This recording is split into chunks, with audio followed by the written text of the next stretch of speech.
बोलिए परमपिता परमात्मा सतगुरु बंदी छोर कबीर साहब जी के चरणों में साहब बंदगी। परम पूजनीय गुरुदेव महाराज जी के चरणों में साहब बंदगी। तो बंधुओं, आज हम सतगुरु कबीर साहब के निज घर जो साहिब अपना 3 लोक से न्यारा घर बता रहे हैं, उस घर का वर्णन करेंगे उनके वाणी और उनके विचार से। तो बंधुओं, इस सत्संग को आप लोग शुरू से लेकर लास्ट तक सुनिएगा तो आप लोग को पता चल जाएगा कि साहिब का असली घर कहाँ है, इस जीव का असली घर कहाँ है, किस घर जाने से मेरा उद्धार होगा, कल्याण होगा। ये जीव हर तरह से, हर दुखों से निवृत्त हो जाएगा, यानी मुक्त हो जाएगा, हर तरह के दुखों से बच जाएगा। तो बंधुओं, इस वीडियो को शुरू से अंत तक श्रवण करिएगा और इस वीडियो को लाइक शेयर सब्सक्राइब भी करिएगा, ताकि हम सतगुरु कबीर साहब के ज्ञान का कोई भी वीडियो डालें तो आप लोग तक पहले पहुंचे, ताकि इस ज्ञान का लाभ आप लोग को पहले मिले और परमात्मा का सेवा समझकर इस वीडियो को दूसरे जीव तक भी पहुंचाने का कार्य करिएगा। तो बंधु, आइए हम साहिब के असली घर का वर्णन कर रहे हैं, उस अमर लोक देश का वर्णन उनके वाणी और उनके विचार से। तो बंधुओं, साहिब कहते हैं कि संतो वो घर सबसे न्यारा।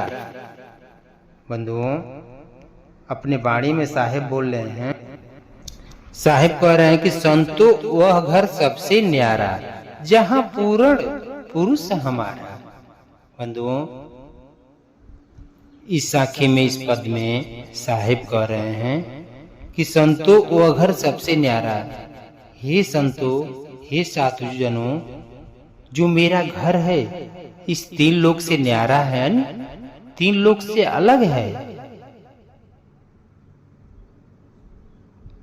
जहां पूर्ण पुरुष हमारा, जहां पूर्ण परमात्मा, पूर्ण ब्रह्म जो पुरुष है, वो सतगुरु कबीर साहब जहाँ रहते हैं, वो घर सबसे न्यारा है, वो घर सबसे अलग है, वो घर दूसरा है। उसी को साहिब कह रहे हैं कि संतो वो घर सबसे न्यारा जहाँ पूर्ण पुरुष हमारा। फिर साहिब आगे बोल रहे हैं, बंधुओं, जहाँ न दुख सुख साँच झूठ, न पाप न पुण्य पसारा। वहाँ न दुख है, न सुख है, न साँच है, न झूठ है, न पाप है, न पुण्य। यहाँ तो 3 लोक में सुख भी है, दुख भी है, और साँच भी बोलना पड़ता है, झूठ भी बोलना पड़ता है, पाप भी करना पड़ता है, पुण्य भी करना पड़ता है। हालांकि जीव अपने जाने में जल्दी पाप तो नहीं करना चाहता है, लेकिन अज्ञानता में कर देता है पाप। तो उसी को साहिब कहते हैं कि जहाँ न दुख सुख साँच झूठ, न पाप न पुण्य पसारा। न वहाँ दुख है, न सुख है, न साँच है, न झूठ है, न पाप है, न पुण्य का पसारा है, मतलब न वहाँ पुण्य है न पाप है। उसी को साहिब कहना कि जहाँ न दुख सुख साँच झूठ, न पाप न पुण्य पसारा। फिर साहिब आगे बोल रहे हैं, ना दिन रैन चाँद ना सूरज, बिन ज्योति उजियारा। करे कि ना वहाँ दिन है, न रात है, न चाँद है, न सूरज है, बिना ज्योति का उजियारा है। वहाँ बिना ज्योति का, यहाँ तो ज्योति मतलब प्रकाश होता है तो उजियार होता है, नहीं तो अंधकार ही रहता है। जिस तरह से अंधेरा हो जाता है, जब धीरे धीरे रात बीत जाती है, जब सूर्य उगता है तो प्रकाश होता है। लेकिन वहाँ साहिब के देश में बिना ज्योति का हमेशा हमेशा 12 मास प्रकाश ही प्रकाश रहता है, उजियारा ही रहता है। उसी को साहिब कह रहे हैं कि ना वहाँ दिन रैन चाँद, ना सूरज, बिना ज्योति उजियारा।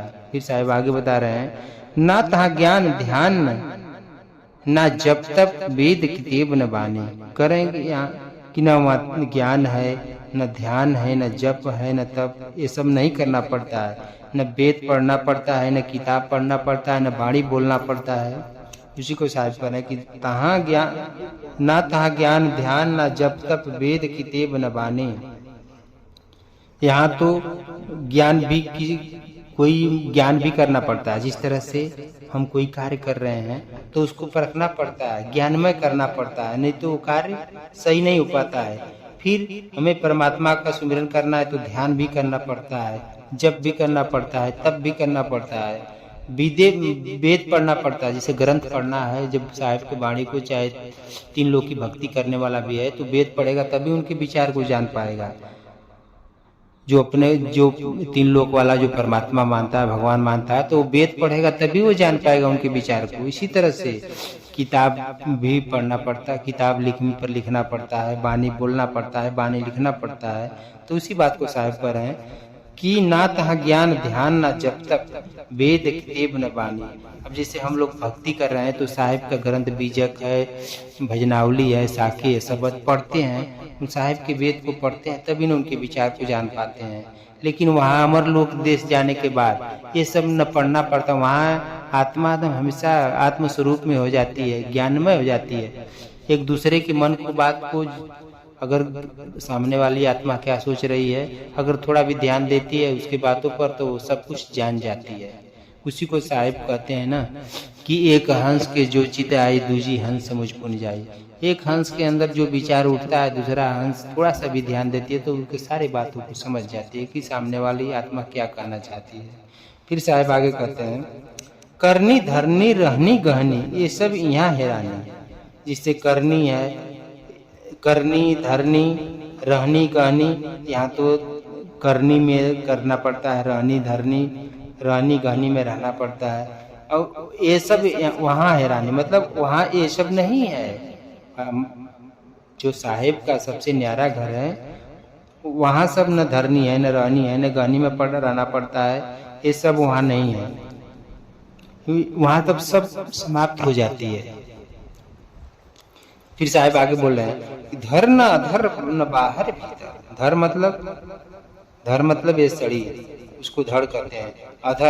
अधर मतलब शरीर से बाहर। उसी को साहिब कह रहे हैं कि धर न अधर न बाहर भीतर, पिंड परामंड ना है। यानी कि पिंड माने शरीर, न पिंड है न वहाँ परामंड है। यहाँ मतलब वहाँ कुछ भी नहीं है। 5 तत्व गुण तीनों नाही, साखी शब्द न ताही। वहाँ पर, यहाँ पर तो शरीर 3 लोग में तो शरीर 5 तत्व 3 गुण पकड़कर, 5 तत्व 3 गुण वाली शरीर पकड़कर रहती है। लेकिन वहाँ पे न 5 तत्व की शरीर है, 5 और 3 गुण की न शरीर है, न साकी है, न शब्द है। मतलब वहाँ कुछ भी नहीं है। फिर साहिब आगे बोल रहे हैं कि मूल न फूल बेल नहीं बीजा, बिन वृक्ष फल सोए। न वहाँ मूल है, न फूल है, न बेल है, न बीजा है। बीजा मतलब बीज, वृक्ष। बिना वृक्ष फल सोए, बिना वृक्ष का वहाँ फल मिलता है। यहाँ तो वृक्ष लगाएंगे, उसको सींचेंगे, जब वो अपने समय पर जब आएगा तो फल देता है, तो खाने को मिलता है। लेकिन वहाँ बिना वृक्ष का फल है। उसी को साहिब कहते हैं कि मूल न फूल बेल न बीजा, बिना वृक्ष फल सोवे। फिर आगे साहिब कह रहे हैं कि ओहम सोहम अर्ध उर्ध नाई, श्वासा लेखत को है। न वहाँ ओहम है, यहाँ तो ओहम सोहम अर्ध मतलब नीचे, उर्ध माने ऊपर। मतलब जिससे यहाँ तो नीचे ऊपर, जिससे हमारी सूरत नीचे उतर गई है, उसको अर्ध मतलब ऊपर करके परमात्मा का भजन करना पड़ता है। उसी को साहिब कह रहे हैं। यहाँ ओम शिवम के लोग साधना करते हैं, ओम शिवम को मानते हैं। 3 लोग की भक्ति करने वाले श्वासा लेखत को है। मतलब यहाँ तो लोग 3 लोग की भक्ति करने वाले श्वासा से देखते हैं परमात्मा को, लेकिन वहाँ ये सब नहीं है। परमात्मा के देश में ये सब नहीं है। फिर साहिब आगे बोले हैं, ना निर्गुण ना सरगुण भाई। करें कि ना वह निर्गुण है, न वह सरगुण है, न वह निराकार रूप है, न साकार रूप है, न सूक्ष्म और स्थूला, न वह सूक्ष्म है, न वह स्थूल है, न वह झीना है या न मोटा है। या तो आत्मा जैसे मोटी शरीर पकड़ के है, लेकिन वहाँ आत्मस्वरूप में रहती है। वहाँ मोटी शरीर पकड़ के नहीं रहती है, वहाँ सूक्ष्म भी नहीं रहती है। सूक्ष्म तो यहाँ जैसे जिससे आत्मा की 6 शरीर होती है ना, स्थूल, सूक्ष्म, कारण, महाकारण, कवेल और हंस। मतलब ये 6 अवस्था है इस शरीर की, लेकिन वहाँ ये सब नहीं है। फिर आगे साहिब कह रहे हैं, ना अक्षर ना अभिगत भाई, यह सब जग के भूला। करें कि ना अक्षर मतलब, अक्षर मतलब आत्मा, ना अक्षर ना अभिगत भाई, जिसे अभिगत भाई, ये सब जग के भूला। जिसे आत्मा, जिसे अमर लोक देश से जो अभिगत मतलब जो जो ब्रह्म ने जो सृष्टि पसारा है उसको भी अभिगत कहा गया है, तो उसी को साहिब पर है। ना अक्षर न अभिगत भाई, ये सब जग के भूला। जो ये आत्मा है अभिगत मतलब जो निरंजन निराकार ब्रह्म है, ये संसार में आकर के भूल गए, उसी को साहिब पर कि ना अक्षर न अभिगत भाई। वहाँ पर वहाँ से आकर के भूल गए, ये सब जग के भूला। ये लोग तो जग के भूला मतलब ये संसार में भूले हुए हैं, परमात्मा के देश को परमात्मा के घर को नहीं जान पा रहे हैं। उसी को साहिब पर है कि ना अक्षर ना अभिगत भाई, ये सब जग के भूला। ये संसार में आके सब भूल गए हैं, ये तो भूले हुए हैं। जहाँ पुरुष तहाँ कछु नाही कहें कबीर हम जाना। जहाँ पुरुष, जहाँ परमात्मा सदगुरु कबीर साहब हैं, जहाँ पूर्ण पुरुष हैं, वहाँ कुछ भी नहीं है। कहें साहिब हम जाना, साहिब तो ये सब कुछ देख रहे हैं, कह रहे कि हम तो जान रहे हैं। उसी को साहिब करें कि जहाँ पुरुष तहाँ कछु नाही कहें साहिब हम जाना। जिस तरह यहाँ से तब दुख है सुख है, सांच है झूठ है, पाप है पुण्य है, यहाँ दिन है रात है, चाँद है सूरज है, बिना ज्योति के उजियारा भी नहीं है। यहाँ तो तब ज्ञान करना पड़ता है, ध्यान करना पड़ता है, जप तप करना पड़ता है, वेद पढ़ना पड़ता है, किताब पर लिखना पड़ता है, वाणी बोलना पड़ता है, करनी धरनी में रहना पड़ता है, रहनी गहनी में रहना पड़ता है। लेकिन वहाँ ये सब नहीं है। धर्म में यहाँ 5 तत्व 3 गुण की शरीर पकड़ के रहना पड़ता है, पिंड ब्राह्मण पिंड में रहना पड़ता है, 5 तत्व 3 गुण की शरीर पकड़ के साखी रहना पड़ता है, साखी शब्द बोलना पड़ता है। यहाँ बिना मूल का फूल का बेल नहीं है, बिया नहीं है, बिना वृक्ष का फल नहीं है। लेकिन वहाँ ये सब कछु नहीं है। यहाँ ओहम सोहम अर्धऊर्ध ओहम सोहम की यहाँ, लेकिन वहाँ पुरुष मतलब जो सबसे न्यारा घर है परमात्मा का अमर लोक देश, वहाँ ये सब समाप्त हो जाता है। यहाँ से नहीं है। यहाँ से लोग साधना करते हैं तो श्वासा से करते हैं, श्वासा से परमात्मा को देखते हैं। लेकिन वहाँ ये सब कुछ नहीं है, न वहाँ निर्गुण है, न सड़गुण है, न सूक्ष्म है, न स्थूल है। उसी को साहिब कह रहे हैं कि जहाँ पुरुष तहाँ कछु नाही कहें साहिब हम जाना। जहाँ पर पूर्ण ब्रह्म परमात्मा है वहाँ कुछ भी नहीं है। साहिब कर के हम सब जान रहे हैं, देख रहे हैं। हमारी सैन लखे जो कोई पावे पद निर्वाणा। हमारे इशारे को जो लख लेता है, जो जान जाता है, वो निर्वाण पद को प्राप्त करता है, निर्वाण पद को चला जाता है, अमर लोक देश चला जाता है, अपने निज घर को चला जाता है।